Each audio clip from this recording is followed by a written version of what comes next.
देवराज और हेमंत धुआंधार बैटिंग रे chandbali star cricket team धराशायी होइथिला जोंथिपाई 20 मैच रे 107 रन विजय व्यवधान रखिला बंसड़ा टीम। धामरा गांगमाता पड़ियारे द्विवेदी फाउंडेशन रो द्वितीय वार्षिक क्रिकेट टूर्नामेंट आज आरंभ होइछि। 8टी टीम को नहीं एही टूर्नामेंट आज आरंभ होइछि जहाके डिसेंबर 26 रे फाइनल खेल हेबो। आज उद्घाटनी उत्सव में मुख्य अतिथि भाव बालेश्वर भद्रक केन्द्रीय समवाय बैंक सभापति गणेश महापात्र, अवसरप्राप्त मेजर नरहरि मल्लिक, धामरा मत्स्यजीवी संघर संपादक Sudarshan Lenka, Sai international school chairman Atulu Jena, principal Ajan Mallik, Dhamra fishing harbour अधिकारी अशोक पट्टनायक, भद्रक जिला उत्कल सांबादिक संघर सभापति रविनारायण खिल्लार, वरिष्ठ सांबादिक अभयपति, वरिष्ठ समाजसेवी प्रभास रंजन स्वाई, सूरज बेहरा, भद्रक आरएमसी निर्देशक इमिताज कमल, अब्दुल हमीद प्रमुख अतिथि भाव जोग देइथिले। द्विवेदी फाउंडेशन निर्देशक सुभाषिष द्विवेदी समस्त कार्यक्रम को परिचालना करथिले। 8टी टीम को नहीं अनुष्ठित 7 दिन धरी चलिबाकु थिबा एही टूर्नामेंट रे उद्घाटनी दिन टॉस जीति चांदबाली क्रिकेट टीम बोलिंग करबाकु निष्पत्ति नेइथिला। प्रथमे बैटिंग करी 7.5 ओभर समस्त विकेट हराई बांसड़ा टीम 204 रन करथिला। यार जवाब रे चांदबाली क्रिकेट टीम 14.3 ओभर समस्त विकेट हराई मात्र 97 रन करी पराजित होइथिला। आजिर खेल रे देवराज बारिक 37 ब्लॉक रु 87 रन एवं हेमंत पलाई 17 बॉल रु 52 रन करी चमत्कारिता सृष्टि करथिले। तेणु मैन ऑफ द मैच भाव में देवराज बारिक को घोषित करा जायथिला। Baleswar Bhadrak central cooperative bank president आज अति सुंदर अनुभूति जे द्विवेदी फाउंडेशन आनुकूल्य अनुष्ठित होउतबा ए T20 प्रीमियर लीग अति उन्नत मानर एवं धामरा ठारे अनुष्ठित होउची। विशेष करके धन्यवाद देवी ए द्विवेदी फाउंडेशन रो जे प्रतिष्ठाता अछंती बड़ भाई सुभाषिष द्विवेदी तांकर प्रचेष्टा रे एठी जो क्रिकेट टूर्नामेंट होउची ए अंचल भाईचारा प्रतिष्ठा करबा सह जिल्ला रे एक प्रमुख प्रतियोगिता आज परिणत होइछि। आज शुणी मैं बहुत खुशी हेली जे द्विवेदी फाउंडेशन खेल सह विभिन्न सामाजिक संगठन सहित मध्य जड़ित अछि। से रक्तदान शिविर हो किंबा अन्नछत्र हो, मकर मेला रे विभिन्न प्रकार कार्यक्रम, सफाई कार्यक्रम, मकर समय शरबत बंटन, विभिन्न कार्यक्रम रे द्विवेदी फाउंडेशन ए अंचल रे तथा जिल्ला रे एक अग्रणी स्वेच्छासेवी संगठन तथा एक फाउंडेशन उपर परिगणित होइछि। आमे धन्यवाद दबु सुभाषिष भाई बा समस्त प्रिय पप्पू भाई को एई भली से लोक मानकर सेवा करंतु।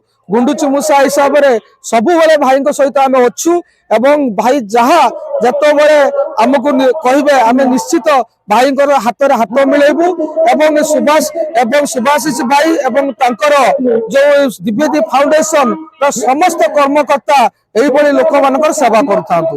धन्यवाद। कुमार जेना समाजसेवी एवं साई अनंत इंटरनेशनल स्कूल चेयरपर्सन। देखंतु मु तो ये अंचल पिला, मु दीर्घ दिन सुभाषिष द्विवेदी पप्पू और पप्पू मु तो बहुत दिन धरी जानी सान भाईटे। सी जो फाउंडेशन तैयारी करिथिला प्रथमे आगे खेल तो बहुत पछरे आसिला तो फाउंडेशन टी जो सृष्टि करथिला तार चेतना तार चिंतन बहुत भिन्न प्रकार थिला। सेतिपई मु ताकू साधुवाद दउची। सान पिलाटा हेले भी बहुत उन्नत मानर चिंताधारा नहीं से विभिन्न प्रकार सेवामूलक कार्य अंचलवासी मानक पई सेवामूलक कार्य से नियोजित रोची। विभिन्न प्रकार कार्य कोडी के रोगी पड़िले मध्य से सेवा करूची, का घर पड़ी गले मध्य सेवा करूची, कि आपणकर अन्य कौन सफाई कार्य हो पचे मध्य से करूची। जो परि भाबरे आज लोक मानकर ए एंटरटेनिंग प्रोग्राम पाई बा पिला मानक भीतर जो खेलर उत्साह को जागृत करबा पाई बा जो पिला आसिचंती खेल खेलिबा पाई विभिन्न अंचल से मानक भीतर थिबा तांकर जो परफॉर्मेंस टा को डिस्प्ले करबा पाई जो सुजोग तैयारी करबा दरकार जोटा कि द्विवेदी फाउंडेशन ताको आज सृष्टि करिछि। तेणु पप्पू द्विवेदी जे कि ता बापा को लक्ष्य रखी बाबा बापा ही फाउंडर अछंती एवं से मध्य ये पूरा परिचालना करूछंती। तांको सहित अन्य ये अंचल पिला माने जो सहयोग करिसंती ये समस्त को मु धन्यवाद दउची। प्रभु जगन्नाथ पारे प्रार्थना करी तार फाउंडेशन आगु को आउरी बढ़ी चलू। से जदि ए भाईर जदि आवश्यक पड़े से चिंता करिवो ताले मु सब बेले तत्पर अच्छी मोर शेष निश्वास पर्यंत मुझे सहयोग हाथ बढ़ेबी। धन्यवाद।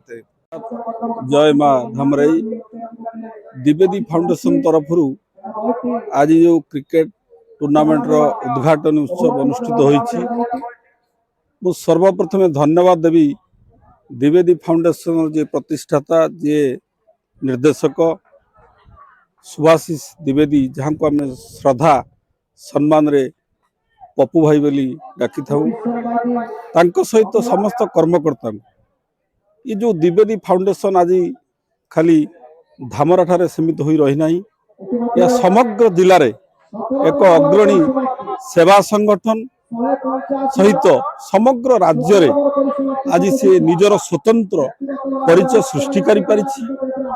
विगत दिन देखंतु द्विवेदी फाउंडेशन पवित्र रामनवमी जो भद्रकर वर्तमान गणपर्व भाव परिचित होगा जाउछि लक्ष लक्ष भक्तों को द्विवेदी फाउंडेशन जो भली समान को पानीय जल बंटन दही शरबतर बंटन आदि विभिन्न खाद्य प्रदान व्यवस्था करथिबा ता सहित समाज रे जेते प्रकार दान रही ता मध्य जो श्रेष्ठ दान रक्तदान जो रक्तदान करी से खाली धामरा ठारे नुहे भद्रक जिलार कोण अनुकोण रे रक्तदान भली महत् कार्यक्रम करी प्रशंसनीय होइछंती।